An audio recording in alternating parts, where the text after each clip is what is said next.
کنجوس کروڑپتی کی تباہی۔ حضرت موسیٰ علیہ السلام کے وقتوں میں مصر میں ایک بہت ہی امیر آدمی رہا کرتا تھا۔ اس کا نام قارون تھا۔ وہ قیمتی خزانوں، جواہرات اور سونے چاندی کے بڑے بڑے ذخیروں کا مالک تھا۔ قارون اپنی دولت کو تالوں میں بند رکھتا تھا اور صرف لوگوں کے سامنے اس کی نمائش کے لیے ہی باہر نکالتا تھا۔ اس کے قیمتی خزانوں کی تعداد اس قدر زیادہ تھی کہ ان پر لگائے جانے والے تالوں کو چابیوں کے اونچے اونچے ڈھیر لگ جایا کرتے تھے۔ چابیاں اٹھانے اور ان کی نقل و حرکت کے لیے قارون نے کئی ملازم رکھے ہوئے تھے، غرض یہ کہ قارون کی دولت کا کوئی اندازہ ہی نہیں کر سکتا تھا۔ قارون بنی اسرائیل میں سے تھا اور حضرت موسیٰ علیہ السلام کا قریبی رشتہ دار بھی تھا، مگر سیرت و کردار میں وہ آپ سے بالکل مختلف تھا۔ اپنی دولت و ثروت کے بلبوتے پر اس نے فرعون سے دوستی گانٹھ رکھی تھی۔ اسے حضرت موسیٰ علیہ السلام کی مخالفت سے خاص لطف محسوس ہوتا تھا۔ وہ لوگوں کو آپ کے خلاف اکسایا کرتے تھے۔ کروڑپتی قارون مغرور اور شیخی بازی میں ہی نہیں بلکہ بے حد بخیل بھی تھا۔ اسے تمام نیک خیالوں، نیک کاموں اور نیک لوگوں سے سخت نفرت تھی۔ اسے غریبوں سے کوئی ہمدردی نہ تھی۔ رشتہ داروں اور دوستوں کو وہ کوئی وقت نہ دیتا تھا۔ اس کے برے اخلاق کی وجہ سے دل تو کوئی بھی اسے پسند نہیں کرتا تھا۔ بے تحاشا مال و دولت کی وجہ سے بے شمار لوگ اس کا ظاہری احترام ضرور کرتے تھے۔ تو دولت کی ہوچھی نمائش۔ قارون کو اپنی ان گنت خزانوں پر بہت ناز تھا۔ وہ گلی بازار میں اپنے مال و دولت کی نمائش کا بہت مشتاق تھا۔ ایک روز حضرت موسیٰ علیہ السلام کچھ لوگوں کو اٹھا کر انہیں واعظ و نصیحت کر رہے تھے۔ قارون کو ایسی باتیں بالکل ناپسند تھی۔ لوگوں کو اپنی طرف متوجہ کرنے اور مجمع میں گڑبڑ کرنے کے لیے اس نے اپنی دولت کی نمائش شروع کر دی۔ وہ بیش قیمت لباس پہنے بڑے غرور اور تکبر سے اترا کر چلنے لگا۔ اس کے آگے پیچھے ٹوکروں اور محافظوں کی قطاریں بندھی ہوئی تھی۔ بے شمار جانوروں پر اس کے مال و دولت کے انبار لدے ہوئے ساتھ جا رہے تھے۔ یہ سب کچھ ایک عجیب اور ہوچے چکر کا نظارہ پیش کر رہا تھا۔ مغرور کروڑپتی کے لاؤ لشکر نے عین اس جگہ کے ارد گرد گھومنا پھرنا شروع کر دیا جہاں حضرت موسیٰ علیہ السلام واعظ میں مصروف تھے۔ اس صورتحال میں کافی گڑبڑ پیدا ہو گئی۔ حاضرین میں سے کئی سادہ لوگ قارون کے جاہ و جلال اور دولت و ثروت کی نمائش سے مرعوب ہو کر بار بار ادھر ادھر دیکھنے لگے۔ بعض ہوچے بلے لوگ تو حضرت موسیٰ علیہ السلام کے حلقے کو چھوڑ چھاڑ کر سیدھا قارون کی نمائش و جلوس میں شامل ہو گئے۔ ان کی دیکھا دیکھی حاضرین میں سے کئی اور لوگ بھی بدکنے لگے۔ کئی لوگ حضرت موسیٰ علیہ السلام کے حلقے میں بیٹھے تو رہے مگر لالچی نظروں سے قارون کے خزانوں کو متواتر تکتے رہے۔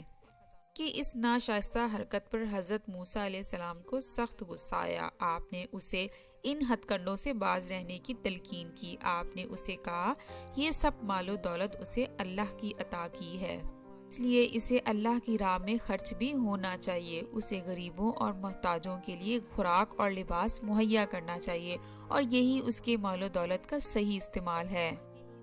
مغرور کروڑپتی کے برے لچھن۔ مغرور و تکبر قارون حضرت موسیٰ علیہ السلام کی ان اچھی اچھی باتوں کو ایک کان سے سنتا اور دوسرے کان سے نکال دیتا۔ اسے اپنی دولت پر بہت گھمنڈ تھا۔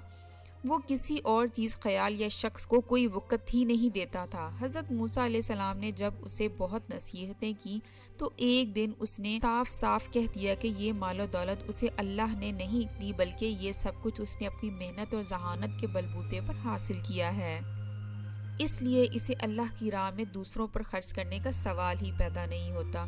یہ منہ پھٹ جواب سن کر حضرت موسیٰ علیہ السلام کو سخت دلی رنج ہوا۔ موسیٰ علیہ السلام کی قارون کی اصلاح چاہتے تھے مگر قارون نے ان کی ایک نہ سنی۔ وہ اپنی ہٹ دھرمی پر سختی سے قائم رہا مگر حضرت موسیٰ علیہ السلام نے بھی ہمت نہ ہاری۔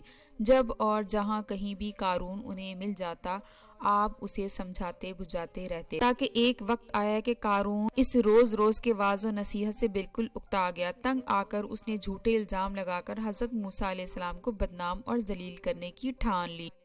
فاحشہ عورت کا جھوٹا الزام۔ ان دنوں اسی شہر میں ایک بے حد آوارہ اور بدنام عورت رہتی تھی۔ قارون نے اس عورت سے رابطہ کیا اور اس سے ساز باز شروع کر دی۔ اس نے اسے اکسایا کہ وہ حضرت موسیٰ علیہ السلام پر بد اخلاقی کا الزام لگائے۔ اس گھٹیا کام کے لیے قارون نے اسے بیش قیمت جواہرات پیش کیے۔ رشوت کی یہ اشیاء اس قدر قیمتی تھی کہ وہ بدگماش عورت قارون کے اشاروں پر ناچنے کے لیے فوراً آمادہ ہو گئی۔ چنانچہ ایک روز اس نے حضرت موسیٰ علیہ السلام پر بھرے بازار میں بد اخلاقی کا بہتان لگا دیا۔ جب لوگوں نے اس کی الٹی سیدھی باتیں سنی تو انہیں بہت سخت دھچکا لگا۔ جو لوگ اصل حقیقت سے ناواقف تھے ان کے دلوں سے تو حضرت موسیٰ علیہ السلام کے لیے عزت و احترام بالکل ختم ہو گیا۔ بدکار عورت کی الزام تراشی سے بات بڑھتی گئی، شہر میں ہر قسم کی افواہیں پھیلنے لگیں، گندی مندی چہمگوئیاں ہونے لگیں۔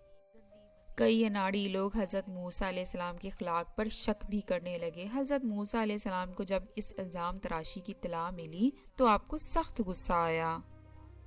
آپ نے اس عورت سے علن کہا کہ وہ اپنے تراشے ہوئے الزام کے بارے میں حلفیہ بیان دے اور ٹھوس ثبوت فراہم کرے، ورنہ سچ سچ بتا دے کہ اصل ماجرا کیا ہے۔ آپ کے اس اعلان سے وہ گندی عورت بوکھلا اٹھی۔ جب لوگوں کے دباؤ اور ضمیر کی آواز نے اسے بہت ستایا تو وہ سچ بولنے پر مجبور ہو گئی۔ اس نے کھلے بندوں میں اعلان کر دیا کہ اس کا الزام بالکل بے بنیاد ہے۔ اس نے یہاں تک کہہ ڈالا کہ اس نے یہ سب بکواس قارون کے بھڑکانے پر کی تھی۔ یہ بھی بتا دیا کہ اس ذلیل حرکت کے لیے قارون نے اسے بہت مال و دولت دی تھی۔ کنجوس کروڑ پتی کا عبرت ناک انجام۔ قارون کی فحش سازی کا راز فاش ہو چکا تھا اور سب لوگوں کو کھرے کھوٹے کا پتہ لگ چکا تھا، مگر اپنے برے عزائم میں ناکامی سے اس پر کوئی اثر نہ ہوا۔ اس کے گندے مشغلے برابر جاری رہے، بلکہ وہ حضرت موسیٰ علیہ السلام کو تنگ کرنے کے لیے نت نئے حربے استعمال کرنے لگا۔ اس نے آپ کے وعظ و نصیحت کے کاموں میں پہلے سے زیادہ دخل اندازی شروع کر دی۔ تنگ آ کر حضرت موسیٰ علیہ السلام قارون کی کرتوتوں کے بارے میں زیادہ سنجیدگی سے سوچنے لگے۔ ایک دن آپ نے اللہ تعالیٰ سے دعا کی کہ لوگوں کو قارون کی دولت و ثروت اور فتنہ فساد کی چکر سے نجات دلائی جائے۔ آپ کی دعا قبول ہوئی۔ کنجوس کروڑ پتی کی آخری گھڑی آ پہنچی تھی۔ ایک دن کیا ہوا کہ مکار قارون، اس کے سارے نوکر چاکر اور تمام بیش بہا خزانہ دفتن تیزی سے زمین کے اندر دھسنے لگے۔ زمین میں دھستے دھستے یہ سب لوگ اور سارے خزانے منو مٹی کے نیچے مکمل طور پر دفن ہو گئے، اور یوں کروڑ پتی قارون اور اس کے بے حساب زر و جواہر دیکھتے ہی دیکھتے اپنے صحیح انجام کو جا پہنچے۔ جب لوگوں کو اس کنجوس کروڑ پتی کے عبرتناک انجام کا علم ہوا تو ان کی مسرتوں کی انتہا نہ رہی۔ کسی شخص نے بھی اس کی ہمدردی میں کسی رنج یا افسوس کا اظہار نہ کیا۔